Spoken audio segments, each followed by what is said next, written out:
শুরুতেই বলে নিচ্ছি, শেষ পর্যন্ত দেখলে আপনিও এই মুভির নায়িকাকে ভালোবেসে ফেলবেন। ভালোবাসা কেমন হয়, কিভাবে তা প্রকাশ করতে হয়, এই মুভি থেকে হয়তো সহজে আর কোথাও বোঝানো হয়েছে বলে আমার মনে হয় না। তো চলুন আর দেরি না করে শুরু করা যাক। শুরুতেই দেখা যায় নদীর তলদেশে মৎস্য রাজা হাতে আংটি নিয়ে বসে আছে। সে তার গুপ্তচর ব্যাংকে বলে, আমি যে মৎস্যকন্যাকে বিয়ে করতে চেয়েছিলাম সে কোথায় হারিয়ে গেল। ব্যাংক তাকে বলে, মহারাজ তার তো কোনো খোঁজই পাওয়া যাচ্ছে না। এটা শুনে রাজা অনেক রেগে যায়। সে সাথে সাথে তার শক্তি দিয়ে ব্যাংকটাকে নিজের মুখের মধ্যে টেনে নেয় আর তাকে আদেশ দেয়, নদী নালা খাল বিল সব জায়গায় খোঁজ লাগাও, যেখান থেকে পারো মৎস্যকন্যাকে খুঁজে নিয়ে আসো। এরপর আমরা ইভান নামের একটা ছেলেকে দেখতে পাই। সে বরফে ঢাকা নদীর উপরে একটা গর্ত করে মাছ ধরার চেষ্টা করছে। আর ঠিক তখনই তার গর্ত থেকে পানির বুদবুদ উঠতে শুরু করে। এটা দেখে ইভান ভয় পেয়ে পেছনে সরে আসে। আর তখনই বড় একটা বিস্ফোরণ হয়, পানি উপরের দিকে উঠে আসে আর সেই পানির সাথে একটা মাছ উড়ে এসে ইভানের বালতিতে গিয়ে পড়ে। যেটা দেখে ইভান অনেক খুশি হয়ে যায় আর বলতে থাকে, যাক, আজকে কষ্ট না করে খাবারের ব্যবস্থা হয়ে গেল। কথায় আছে না, রাখে আল্লাহ তো মারে কে। এরপর ইভান দৌড়ে ঘরে চলে আসে আর মাছটাকে রান্না করার জন্য চুলায় আগুন ধরাতে থাকে। ঠিক তখনই ওই মাছটা বালতি থেকে মুখ বের করে বলে, কিভাবে রান্না করতে চাও তুমি আমাকে? এটা শুনে ইভান ভয় পেয়ে যায়। একটু শান্ত হওয়ার পর ইভান জিজ্ঞেস করে, মাছ আবার কথাও বলতে পারে? তখন মাছটা ইভানকে বলে, আমি আরো অনেক কিছুই করতে পারি। যদি তুমি আমাকে আবার নদীতে ছেড়ে আসো তাহলে আমি তোমার 3টা ইচ্ছা পূরণ করব। ইভান খুশি হয়ে বলে, ঠিক আছে, আমি আমার ইচ্ছাগুলোর কথা ভেবে তোমাকে পরে জানাবো। এরপর ইভান হাসতে হাসতে বিছানায় গিয়ে শুয়ে পড়ে আর সে ভাবতে থাকে সে কি কি ইচ্ছার কথা মাছটাকে বলবে। হঠাৎ নিজের মনের ভিতরে চিন্তা করে সে বলে ওঠে, আমার তো মাঝে মাঝে এমনও ইচ্ছা হয় যে বিছানা থেকে না উঠেই সারা দুনিয়া ঘুরে বেড়াবো। আর ঠিক তখনই ঘটে অদ্ভুত একটা ঘটনা। হঠাৎ করেই ইভানের ঘরটা হাওয়ায় ভাসতে শুরু করে। ইভান দৌড়ে গিয়ে মাছের কাছে জানতে চায় এটা কি হচ্ছে। মাছটা ইভানকে বলে, তুমি তো এই ইচ্ছার কথাই বললে, তাই তোমার প্রথম ইচ্ছা পূরণ হচ্ছে। ইভান বলল, আমি তো এমনিই বলেছিলাম। তারপর ইভান দৌড়ে গিয়ে আবার তার বিছানায় গিয়ে বসে পড়ে আর দেখতে দেখতে বিছানাটা ঘরের বাইরে বের হয়ে আসে। পুরো গাড়ির মতো চলতে শুরু করে ইভানের বিছানা। ইভান নিজের চোখকে বিশ্বাস করতে পারছিল না। কিন্তু এখন শীতকাল হয়, সে বরফে জমে যাচ্ছিল। তখন তার মুখ থেকে আবার বের হয়ে যায়, ইস, যদি গরমকাল হতো, চারিদিকে সবুজ গাছপালা দেখা যেত, কত সুন্দর লাগতো সবকিছু।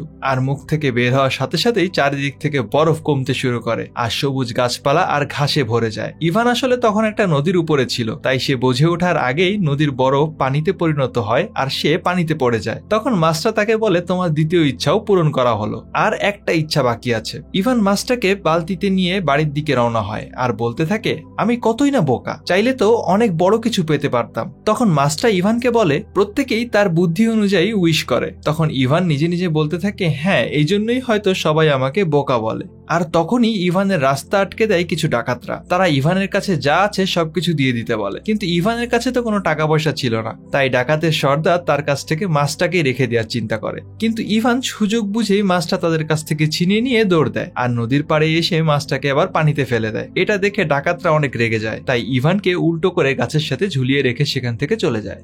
কিছুক্ষণ পরে সেখানে একটা সুন্দরী মেয়ে আসে আর ইভানের দড়ি খুলে তাকে নিচে নামিয়ে আনে। ইভান মেয়েটার ঘাড়ে থাকা চকচকে মাছের চাদর দেখে বুঝতে পারে আসলে এটাই সেই জাদুর মাছ। ইভান মেয়েটার কাছে তার নাম জানতে চায়। মেয়েটা বলে, আমার নাম ইয়ানা। ইভান ইয়ানা সেই মাছের চাদরটা নিয়ে নেয় যাতে সে পালিয়ে যেতে না পারে। ইভান তখন ইয়ানাকে বলে, এখনো আমার একটা ইচ্ছা বাকি আছে, যা আমি সময় মতো চেয়ে নেব। ইয়ানা বলে, তাহলে এখন কি করতে চাও? ইভান উত্তরে বলে, আমি রুশের রাজা জারের মেয়েকে বিয়ে করতে চাই। ইয়ানা প্রশ্ন করে, তাহলে এটাই কি তোমার তৃতীয় ইচ্ছা? ইভান উত্তরে বলে, না, এর জন্য আমি নিজেই চেষ্টা করব, তুমি শুধু আমাকে সাহায্য করবে। ইয়ানা তখন ইভানের প্রস্তাবে রাজি হয়ে যায়। অন্যদিকে তখন এক ইংরেজ রাজদূত রাজা জারের মেয়ে ন্যান্সিকে বিয়ে করার মতলব নিয়ে তার মহলে প্রবেশ করে। কিন্তু রাজা ইংরেজদেরকে একদমই পছন্দ করত না, তাই সে বলে ইংরেজরা শুধু লুটপাট করতেই আসে। তখন ইংরেজ রাজদূত রাজাকে বলে, না মহারাজ, আপনার ধারণা একদম ভুল। আমি তো আপনার জন্য এমন একটা যন্ত্র নিয়ে এসেছি যেটাতে আপনি কোনো মানুষ ছাড়াই মিউজিক শুনতে পারবেন। মূলত এই রাজদূতের উদ্দেশ্য ছিল রাজাকে পটিয়ে রাজকন্যাকে বিয়ে করা। তারপর সে ওই যন্ত্র দিয়ে রাজাকে মিউজিক শোনানোর জন্য তার কাছে নিয়ে আসে। কিন্তু আসলে এই যন্ত্রের ভেতরে একটা মানুষ বসেছিল যে কিনা সিগন্যাল পেলেই ভেতর থেকে মিউজিক বাজানো শুরু করত। আর এই বিষয়গুলো দূর থেকে তখন দেখছিল ইভান আর ইয়ানা। ইভান ঠিক তখনই দৌড়ে রাজার কাছে চলে আসে আর বলে, মহারাজ, আমি আপনাকে এর থেকে ভালো একটা যন্ত্র এনে দিতে পারবো, যেটা দিয়ে আপনি যে কোনো সময় নিজের পছন্দ মতো মিউজিক শুনতে পারবেন। রাজা আর খুব খুশি হয়ে যায়। আসলে রাজা মনে মনে চাচ্ছিল কিভাবে নিজের মেয়েকে এই ইংরেজের হাত থেকে বাঁচানো যায়। তারপর রাজা বলে, তুমি যদি এমন কোনো যন্ত্র এনে দিতে পারো তাহলে তুমি যা চাইবে আমি সেটাই তোমাকে দিয়ে দেবো। তখন ইভান বলে, তাহলে আপনি কি আমাকে আপনার মেয়ে ন্যান্সির সাথে বিয়ে দেবেন? এটা শুনে ন্যান্সি আর রাজদূত দুজনেই চমকে যায়, কারণ ন্যান্সিরও উদ্দেশ্য ছিল সে একজন ইংরেজকে বিয়ে করবে, আর রাজদূতকে ন্যান্সির বেশ ভালোই পছন্দ হয়েছে। আর অন্যদিকে আমাদের বেচারা ইভান। কিন্তু রাজা তখন ইভানের প্রস্তাবে রাজি হয়ে যায়। ইভান বাইরে এসে খুশিতে নাচতে থাকে আর ইয়ানাকে সবকিছু খুলে বলে। ইয়ানা সবকিছু শুনে বলে, হ্যাঁ, এমন একটা যন্ত্র তো আছে ঠিকই, কিন্তু সেটা আনা অনেক কঠিন। ইভান ইয়ানাকে জিজ্ঞেস করে, কেন কঠিন কেন? ইয়ানা বলে, ওই যন্ত্রটা আছে একটা বিড়ালের কাছে, কিন্তু আজ পর্যন্ত কেউ সেই যন্ত্রটা আনতে গিয়ে জীবিত ফেরত আসতে পারেনি। ইভান আবারও জিজ্ঞেস করে, কিন্তু কেন? তখন ইয়ানা বলে, কারণ ওই বিড়াল সবাইকে এমন একটা মিউজিক শোনায়, যখন খুশির মিউজিক বাজায় তখন মানুষ নিজেকে কন্ট্রোল করতে পারে না এবং খুশিতে নাচতে শুরু করে, আর তখন তাকে বিড়ালটা মেরে খেয়ে ফেলে। আবার যখন দুঃখের মিউজিক বানায় তখন মানুষ ইমোশনাল হয়ে নিজেকে কন্ট্রোল করতে পারে না আর কান্না করতে করতে ঘুমিয়ে যায়, আর তখনও বিড়ালটা তাকে মেরে খেয়ে ফেলে। ইভান বলে, আমাকে তাও সেখানে নিয়ে যাও। এরপর তারা দুজন সেই পথ দিয়ে যেতে শুরু করে, কিন্তু একটা ভয়ানক কবরস্থানের সামনে এসে ইয়ানা বলে, এখান থেকে তোমাকে একাই যেতে হবে। ইভান একা একাই সেই কবরস্থানে যেতে শুরু করে, আর চারপাশে তাকিয়ে সে দেখে সেখানে অনেক মানুষের কবর আর খুব ভয়াবহ পরিবেশ, চারিদিকে মানুষের কঙ্কাল ছড়িয়ে আছে। ঠিক তখনই তার সামনে সেই ভয়ঙ্কর বিড়ালটা এসে হাজির হয়, আর সে বলে, তুমি এখানে কেন এসেছো? ইভান বলে, আমার এই বাদ্যযন্ত্রটা প্রয়োজন। বিড়াল তখন বলে, আমি তোমাকে এটা দিতে পারি, তবে একটা শর্তে, যদি তুমি আমার মিউজিক শোনো আর তারপরেও নিজেকে কন্ট্রোল করতে পারো তাহলেই আমি তোমাকে এই বাদ্যযন্ত্রটা দেব। ইভান তার প্রস্তাবে রাজি হয়ে যায়। তখন বিড়ালটা তাকে জিজ্ঞেস করে, তাহলে এবার বলো, তুমি কি কষ্টের মিউজিক শুনতে চাও নাকি খুশির? ইভান বলে, আমি কষ্টের মিউজিক শুনবো। তখন বিড়াল তার জাদুকরি বাদ্যযন্ত্র দিয়ে কষ্টের মিউজিক বাজাতে শুরু করে, কিন্তু অবাক করা বিষয় হচ্ছে কিছুক্ষণ পরে ইভান সেই মিউজিকের তালে তালে গান গাইতে শুরু করে। এটা দেখে বিড়ালটা অনেক অবাক হয়ে যায় আর সে জিজ্ঞেস করে, কি ব্যাপার, তুমি এই মিউজিক শুনে কষ্ট পেলে না কেন? ইভান তখন বলে, এই গানটা আমার মা ছোটবেলা থেকে আমাকে শোনাতো, আর সে এখন এই পৃথিবীতে নেই, তাই গানটা শুনলেই আমার তার কথা মনে পড়ে যায়। এটা শুনে বিড়ালটারও মনে মায়া হয় আর সে তার কথা মতো ইভানকে বাদ্যযন্ত্রটা দিয়ে দেয়। যাওয়ার আগে বিড়াল ইভানকে বলে, তুমি এই যন্ত্রটা নিয়ে গেলে আমি তো না খেয়ে মরবো। তখন ইভান তার কাছে থাকা কিছু খাবার বিড়ালটাকে খেতে দেয়। বিড়াল খুশি হয়ে বলে, আমাকেও তোমার সাথে নিয়ে চলো, আজ থেকে আমি তোমার বন্ধু হয়ে থাকবো। তারপর ইভান বিড়ালটাকেও তার সাথে নিয়ে আসে। অন্যদিকে আমরা দেখি ইয়ানা তখন একটা নদীর পাড়ে বসে ইভানের জন্য অপেক্ষা করছিল, আর তখনই মৎস্যরাজার সেই গুপ্তচর ব্যাঙ এসে ইয়ানাকে বলে, তুমি এখনই চলো আমার সাথে, মৎস্যরাজা তোমাকে বিয়ে করবে বলে অপেক্ষা করছে। ইয়ানা রেগে গিয়ে ব্যাঙটাকে বলে, আমি মৎস্যরাজাকে বিয়ে করব না, তাকে আমার ভালো লাগে না। এমন সময় পেছন থেকে ইভান চলে আসে আর তাদের সব কথা শুনে ফেলে। রাস্তায় চলতে চলতে ইভান ইয়ানাকে বলে, তুমি মৎস্যরাজাকে বিয়ে করতে চাও না কেন? ইয়ানা তখন বলে, কারণ আমি তাকে ভালোবাসি না। এটা বলতে বলতে তারা মহলের দিকে চলে আসে। অন্যদিকে দেখা যায় ইংরেজ সেই রাজদূত আবারও নিজের চেহারা পাল্টে ইতালির রাজপুত্র সেজে মহলে এসেছে, যাতে এবার সে রাজাকে রাজকন্যার সাথে বিয়ে দিতে রাজি করাতে পারে। রাজকুমারী তাকে দূর থেকে দেখেই চিনে ফেলে আর খুশি হয়ে যায়। ইংরেজ রাজদূত ঠিক যখনই রাজার কাছে রাজকুমারীর বিয়ের কথা বলতে যাবে, চট করে ইভান সেখানে ঢুকে পড়ে আর বিড়ালকে বলে সেখানে খুশির বাজনা বাজাতে। আর এই মিউজিক শুনে কেউই নিজেকে কন্ট্রোল করতে পারে না, সবাই নাচানাচি শুরু করে দেয়। তারপর ইভানের কথা মতো বিড়াল মিউজিক বাজানো বন্ধ করে দেয়। তখন রাজা অনেক খুশি হয়ে যায় আর ইভানের প্রশংসা করতে থাকে, আর ইভান ন্যান্সিকে বিয়ে করার কথা স্মরণ করিয়ে দেয়। রাজা তাতেও রাজি হয়ে যায়, কিন্তু ন্যান্সি কোনোভাবেই রাজি হচ্ছিল না, কারণ সে শুধু ইংরেজ রাজদূতকেই বিয়ে করতে চায়। তাই রাজকুমারী ইভানকে বলে, তুমি এমন কিছু একটা করো যাতে এটা প্রমাণ হয় যে তুমি শুধু আমাকেই ভালোবাসো। ইভান অনেক বোকা আর সহজ সরল, তা হয়তো আপনারা এতক্ষণে বুঝে গেছেন, তাই সে ন্যান্সির চালাকি ধরতে পারে না। রাজকুমারীর কথায় সে রাজি হয়ে যায়। ন্যান্সি চাচ্ছিল ইভানকে বিপদে ফেলতে আর এমন কঠিন কাজ দিতে যাতে সে কখনো ফিরে না আসে, তাই সে বলে, আমি আগামীকাল তোমাকে সেই কাজের কথা বলবো। ইভান তাতেও রাজি হয়ে যায়। তারপর ন্যান্সি রাজমহলের স্টোর রুমে যায় আর সেখানে জাদু দিয়ে তার মায়ের দুষ্টু আত্মাকে ডেকে নিয়ে আসে, আর মায়ের কাছে সবকিছু খুলে বলার পর তার মা তাকে একটা কুবুদ্ধি দেয়। আর সেই বুদ্ধি শুনে রাজকুমারীর কথা মতো রাজদূত একটা মেশিন নিয়ে আসে, যেটা কিনা নিজে নিজেই খাবার তৈরি করতে পারে। আসলে এটার ভিতরেও রাজদূত একজন লোককে বসিয়ে রেখেছিল, যে কিনা ওপর থেকে কোনো ফল দিলে সেটা কেটে দিত, আবার জুসও বানিয়ে দিত। রাজা মেশিনটাকে দেখে অবাক হয়ে যায়। তখন ন্যান্সি রাজাকে বলে, ইভান কি আমার জন্য এমন কিছু এনে দিতে পারবে যাতে অটোমেটিক খাবার প্রস্তুত হয়ে যায়? রাজা বলে, আমিও এমন একটা চাদরের কথা শুনেছি, তবে সেটা সত্যি কিনা আমি দেখিনি। ইভান তখন রাজার আদেশ মতো ইয়ানাকে সাথে নিয়ে রওনা হয়ে যায়। ইয়ানা বলে, এমন এক চাদর রন আর জন নামের দুই ভাইয়ের কাছে আছে, যারা অনেক দূরে পাহাড়ে বসবাস করে। তাদের যেহেতু কষ্ট ছাড়াই খাবারের ব্যবস্থা হয়ে যায়, তাই তারা অনেক অলস হয়ে গেছে, খেতে খেতে অনেক মোটা হয়ে গেছে, আর তারা এখন চলাচলও করতে পারে না। রাস্তায় যেতে যেতে ইভান আর ইয়ানা এক বৃদ্ধ দম্পতির বাড়িতে বিশ্রাম নেয়। সেখানে তাদের মধ্যে ভালোবাসা দেখে ইয়ানা বলে, ভালোবাসা হচ্ছে সুই সুতোর মতো, একটা ছাড়া অন্যটি অচল, যেমনটা ওই দুই বৃদ্ধ বৃদ্ধার মধ্যে দেখা যাচ্ছে। কথা বলতে বলতে তারা পাহাড়ের সেই জায়গায় এসে পৌঁছে যায় যেখানে ওই বিশাল আকৃতির মোটা দুই ভাই বসেছিল। তারা জাদুর চাদরের কাছে ভরপুর খাবার চায়, আর চোখের পলকেই সব খাবার এসে চাদরটার ওপর ভরে যায়, আর দুই ভাই পেট ভরে খাবার খায়। পাহাড়ের ওপর আড়াল থেকে দাঁড়িয়ে ইভান আর ইয়ানা এই সব কিছু দেখছিল। তারপর যখন এই দুই ভাই খেতে খেতে হাঁপিয়ে যায়, তখন ইভান তাদের কাছে গিয়ে জাদুর চাদর চায়। তখন রন তার মাথায় একটা নারিকেল মেরে ইভানকে অজ্ঞান করে ফেলে। তখন ইয়ানা রন আর জনের সামনে আসে আর তাদেরকে বলে, তোমরা দয়া করে পানিতে নিজের চেহারা দেখো। ইয়ানার কথা মতো পানিতে নিজেদের চেহারা দেখে দুই ভাই হয়রান হয়ে যায়, কারণ তারাও বুঝতে পারেনি যে তাদের চেহারা এতটা বাজে হয়ে গেছে। তখন তারা ইয়ানার কাছে জানতে চায় কিভাবে তারা আগের মতো হয়ে যেতে পারবে। তখন ইয়ানা তাদেরকে বলে, আগেই তোমাদেরকে এই জাদুর খাবারের চাদর থেকে মুক্তি পেতে হবে, আর তারপরে সাধারণ মানুষের মতো কাজ করে খাবার জোগাড় করতে হবে। তখন রন আর জন দুজনেই বলে, তাহলে তুমি এই চাদরটা নিয়ে যাও। তখন ইভানা সেই চাদরটাকে নিয়ে ইভানকে টানতে টানতে সেখান থেকে সরে আসে। ইভানের জ্ঞান ফিরলে ইয়ানা আর ইভান একটা ফুলের বাগানের মধ্যে দিয়ে হাঁটতে থাকে। ইভান সেখান থেকে রাজকুমারীকে দেওয়ার জন্য কিছু ফুল সংগ্রহ করতে থাকে। ইয়ানা তখন ইভানকে বলে, তুমি কি আসলেই বুঝতে পারছো না? রাজকুমারী তোমাকে ভালোবাসে না, সে তোমাকে বিয়ে করতে চায় না, আর এজন্যই সে তোমাকে এত কঠিন কঠিন কাজ দিচ্ছে, যাতে তুমি আর কখনো ফিরে না আসো।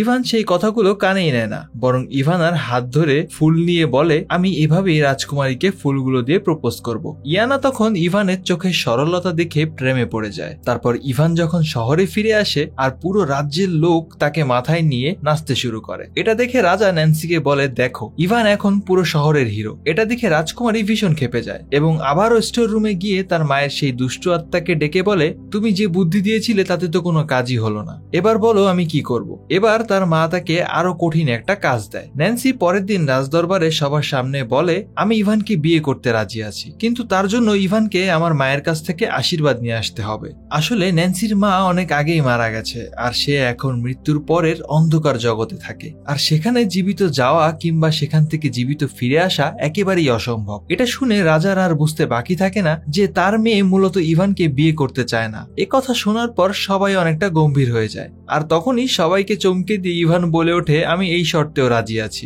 আর এবার ইভান ইয়ানার কাছে সেই জায়গা সম্পর্কে জানতে চায়। ইয়ানা তাকে বলে, অন্ধকার জগতে যাওয়া আর মৃত্যুবরণ করা একই কথা, সেখান থেকে ফিরে আসা প্রায় অসম্ভব। এটা শুনে ইয়ান সিদ্ধান্ত নেয় সেখানে যাওয়ার আগে সে তার অন্ধ বাবার সাথে শেষবারের মতো দেখা করে আসবে। কিন্তু ইভান প্রথমেই তার বাবার কাছে নিজে না গিয়ে ইয়ানাকে পাঠায়। ইভানের বাবা ইয়ানার কাছে ছেলের ব্যাপারে জানতে পেরে বলে, আমি অনেকদিন হলো নিজের ছেলের আওয়াজ শুনিনি, আর আমি অন্ধ বলে তাকে খুঁজতে যেতেও পারছি না। একা একা এখানে লোহার কাজ করি। ছেলেটাকে ভালো কিছু দিতে পারেনি, তাই হয়তো অভিমান করে চলে গেছে। এটা শুনে ইভান দূর থেকে নিজেকে আর ধরে রাখতে পারে না।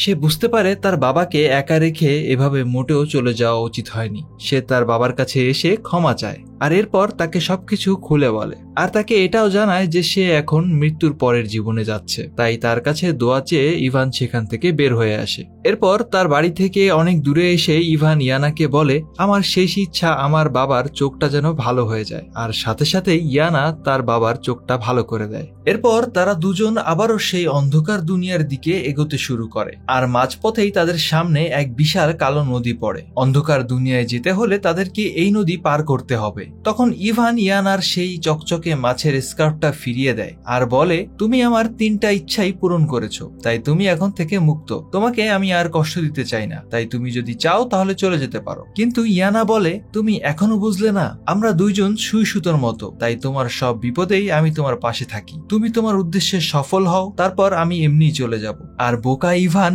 ইয়ানার এই ভালোবাসা বুঝতে পারছিল না, তাই ইয়ানাও পরিষ্কার করে তার কাছে কিছু প্রকাশ করছিল না।